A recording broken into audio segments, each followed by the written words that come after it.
Hey y'all, welcome to a new What's for Dinner. In this video, I'm going to be showing y'all all the dinners that I have made for my family over the span of a week. I have really been on the hunt for some new, fresh dinner ideas lately, so everything in this video was new to us, which is always really exciting to me. I am really happy with the turnout, and I am definitely excited to share these recipes with you guys. So let's go ahead and jump on into the first one. So on this night, I made Boursin Chicken. If you are looking for a new way to serve up chicken breast that is really fast to make but tastes super impressive, I promise you guys this is the one. So I just took 2 boneless, skinless chicken breasts. I sliced those in half to make 4 thinner pieces. I did pound them out for a bit just to make sure that they were all equal in size.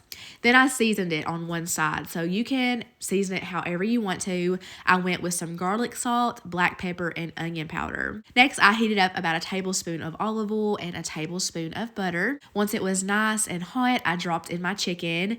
You never want to overcrowd your pan, so I did have to do this in 2 batches. I placed it seasoned side down, and I like to season the other side in the skillet. That way, all of my seasonings don't stick to my cutting board when I start moving it around. That's just how I like to do it, but I'm just seasoning it the same exact way. Since these are on the thinner side, they cook up really quick, so I just did a few minutes on each side. And then once it was cooked all the way through, it has developed that beautiful brown crust. You can go ahead and remove it to a separate plate. So there that is with both batches cooked up. To that same skillet, I'm going to add in about 3/4 of a cup of chicken broth. And this is the star ingredient. This is the Boursin garlic and herb cheese. Now, this was the first time I have ever bought this or had this before. I know that it's really popular, but I just never really knew much about it. But if you've never had it before, the best way that I could describe it would be like a really well-flavored and well-seasoned cream cheese. It's super good. But you're just going to throw in the whole block and melt that down. It takes no time at all. You're going to stir it until it's a nice smooth sauce. And then you want to let it simmer for at least 5 minutes. That way it can kind of reduce down a bit and thicken up. So here I just added in some dried parsley, and then I'm going to start adding back in that cooked chicken. And you definitely want to make sure to add all of the plate drippings in there for extra flavor. And once that chicken is added back in, you just want to let it simmer in the sauce for a few minutes, basically just to heat that chicken back up. So once you get that chicken on your plate, make sure that you serve plenty of the sauce over it. We had roasted broccoli and some big old loaded baked potatoes with ours that I most definitely drowned in some A1 sauce after this clip. But you guys, this chicken is seriously excellent. The chicken is cooked so perfectly. It's tender and juicy. And that sauce is just out of this world. And it's only 2 ingredients? You can't beat that. So definitely a new favorite. Next, I'm making Meatball Wellington. Now, I know that sounds fancy, but it's another one that is really easy to throw together. Very few ingredients, but incredible results. So here, I'm starting by making the meatballs. It's just a pound of ground beef, a half a cup of Italian breadcrumbs, 1 egg, and some minced garlic. And now I am seasoning it up with just some salt and black pepper. I'm going to throw in a good amount of some dried parsley, and you can use actual diced onions if you want it to, but I'm going to replace that with onion powder. So that is it for the ingredients for the meatballs. So I'm just going to get in there with my hands and mix that together. You want to mix that until it is just combined. You don't want to sit there for several minutes and do this, or else the meatballs won't turn out the best. They will be kind of chewy and stringy, and nobody wants that. But here I'm just forming these into meatballs. Size-wise, I just get the amount that feels right to me, and I just roll it until it's a tight little ball, and I'm going to place that on a foil-lined cookie sheet. That's going to go under the broiler from anywhere from 8 to 9 minutes, and here is what they look like when they come out. As you can see, they are nice and juicy. So you're going to need some puff pastry. I had a really hard time finding this where I live. The only place I could get it was Meijer, and that's a good drive for me. So I really wish that they had that more available in other places. I guess it was just out of stock. I don't know. But basically, you want to take a pizza cutter and cut this in 4 lines going down and 2 lines going across. And then I'm just taking some shredded mozzarella and adding that to each little square. And then I'm going to take 1 meatball per section and lay it down. So after I got done doing this, we had 2 meatballs left over. So I tried one and Josh tried one, and we both really loved it. Like, we could have just sat there and ate the meatballs by itself. So if you didn't want to do the puff pastry thing, this is a very good basic meatball recipe that you could use for spaghetti and meatballs or meatball subs or just whatever you want to do with them. But I am going to show again how I folded these up. It was very easy. I don't believe I've ever worked with puff pastry before, but it is super easy to work with. So I just took each corner and kind of pulled it to the middle, and then I'm just doing the same with the little open sections. You want to make sure that nothing's like seeping out. But yeah, to get all these done, it probably took maybe 2 minutes, so very quick. So I was actually out of parchment paper on this day, so I just used the paper that the puff pastry came in. I'm not even sure if that is parchment paper because it did get pretty brown in the oven, but I know that it wasn't wax paper, so I guess it was oven safe. But here I'm just taking an egg wash. It's basically just a beaten egg, and I am brushing the tops of the pastry with it. This is going to give it that nice glossy look, and it's also going to help them turn golden brown. So I'm going to pop these in the oven at 400 degrees for 25 minutes. So while those were in the oven, I prepared a Caesar salad, which I have been loving lately. So I just cut and washed some romaine lettuce, added it to this bowl. I've been loving this shaved Parmesan cheese. I added about a handful of that.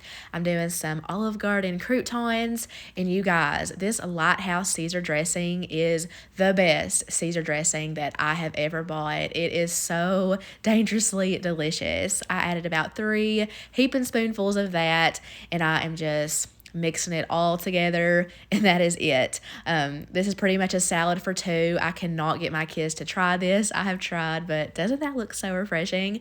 I wish I had the ingredients to have it now, but anyways, here's what the Meatball Wellingtons look like as soon as they come from the oven. I think that looks so appetizing, so I'm going to show you how I plate it up. I'm just going to do a couple spoonfuls of pasta sauce on the bottom. I'm going to add 1 of the meatballs down, and then I'm just grating some fresh Parmesan cheese over it. I served it with some rotini spaghetti, just simple. It's something my kids will always eat. And then I have some of that Caesar salad with lots of black pepper over the top. And y'all, this was just so, so good. That puff pastry, like, I did not know what to expect with it, but it was really nice and light and airy and flavorful. We absolutely love this dish, and it will be on repeat. Pizza will probably always be a family favorite. We just don't get sick of it, and we love a good homemade pizza. So I love trying out like different pizza crust recipes. So this is going to be like a school cafeteria style pizza. I have a half baking sheet. That's what the recipe said to specifically use. And I just plopped down a heaping spoonful of some Crisco, and I'm just working it into that pan with my hands, making sure to get the corners and the sides. It did call for some cornmeal as well, but I didn't have it, so I didn't worry about it. To a KitchenAid bowl, I'm adding in 1 2/3 cup of warm water. You need a packet of active dry yeast. I just buy the jar, so I'm just measuring out the equivalent to what a packet would be. Now, I gave that a quick little mix, and you're supposed to leave it alone for like 5 minutes. Mine was doing nothing, so I went ahead and added in the 2 tablespoons of sugar earlier in the recipe than what it stated. The recipe was a little bit flawed there. I know in the past that's what I have done to activate yeast. So once it activated, I added in 2.5 cups of all-purpose flour. The recipe called for this instant like milk powder. I've never bought that before.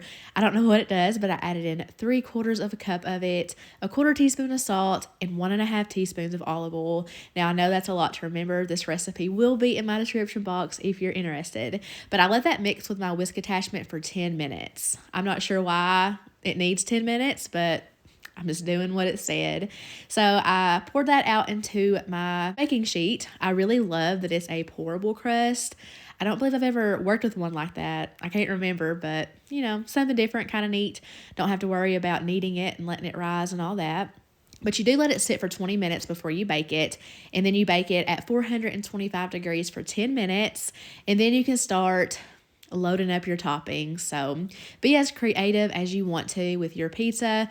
Make it the way you like your favorite pizza at your favorite pizza restaurant. But I have two little ones that I have to keep in mind, and they like it pretty simple, which is fine with me. I like it simple too. So I just added my pizza sauce to the bottom, of course.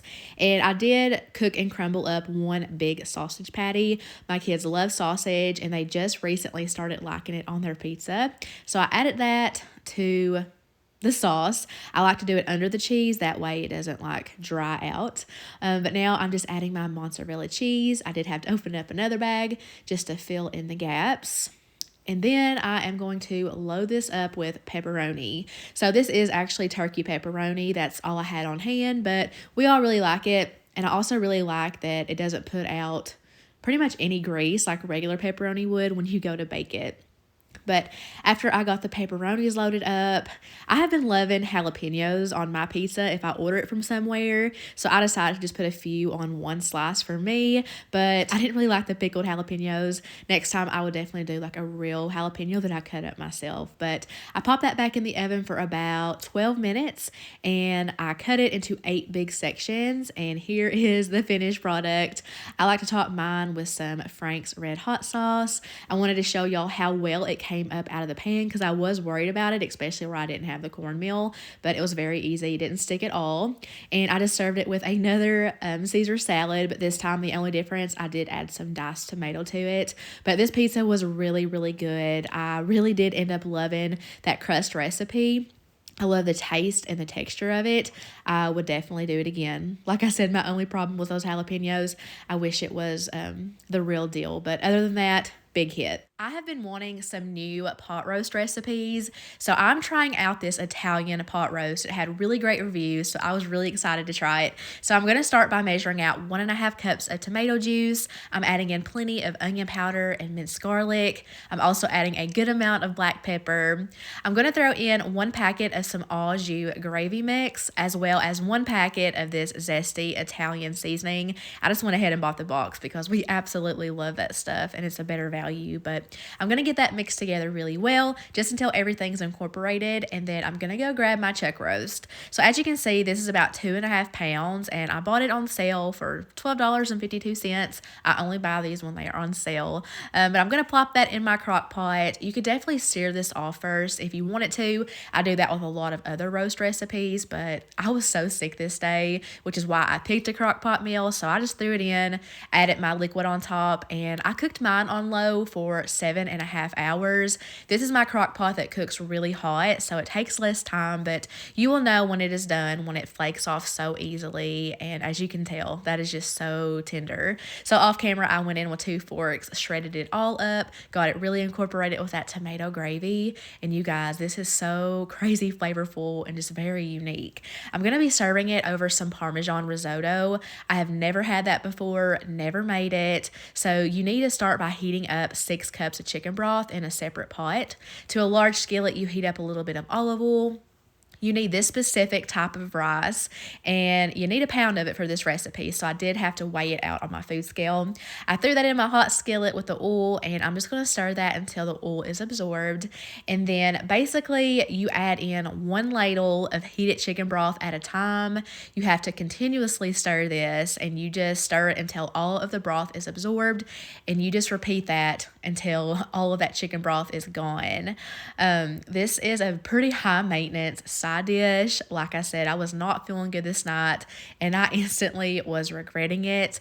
It was pretty time consuming, I'm not gonna lie, but it wasn't hard by any means. But when I got all the chicken broth incorporated, I seasoned this up with onion powder, salt, and black pepper to taste. And then lastly, I'm gonna hit it with a cup of some shredded Parmesan cheese. So at this point, I've cut the heat, and I'm just folding everything together to get that cheese to melt. So at this point, it is ready to serve up. So I just piled some of that pot roast over the top of it. I know that it is not the prettiest looking dish, but I'm telling y'all, this meal was so incredibly delicious. These flavors work together so well. It really is such a great combination, and I just can't recommend this pot roast enough. Like, it's really up there with the Mississippi pot roast. We loved it. Okay, so lastly, I have been dying to try out these new chalupa shells that are now out in stores. I have seen a lot of people talking about it and loving it. I was able to find mine at Walmart. As you can see on the back, there is a few different cooking methods. There's only 4 in a pack, so ideally I would like to get 2 of them, but this was the very last pack and I just couldn't wait. So I was only able to get the one, so I also made some hard shells just to kind of make up for that. But I decided to fry them up. I wanted these to be the best that they possibly could be, so I just did a shallow amount of like canola oil, and once it was nice and hot, dropped it in there and cooked it for like maybe a minute per side, just using my tongs. And I did drain those off on some paper towels just to absorb any extra grease. And now I'm going to show you how I prepared mine. So I'm going to do a thin layer of some nacho cheese. This is the Rico's nacho cheese that I always have in the pantry. A couple good spoonfuls of just some regular old taco meat. We always love a good taco night. A little bit of shredded cheese, and then I did some lettuce and diced tomatoes and taco sauce. I do wish that these were a little bit bigger because once you fold it up, it's really hard to get a lot of anything in there. But I found these cute little cactus taco holders. I believe it was last summer. I got them at Hobby Lobby, and it's just handy. Helps it hold its shape, makes it look cute. You can fit more on the plate. But yeah, there's my chalupa. I served it with just some refried beans, which I cooked some sour cream and cheese into it. Really good. And I always like lime wedges with anything like taco related, but this was a good meal. We really enjoyed it, but I will say I did have a little bit higher expectations for the chalupa shells.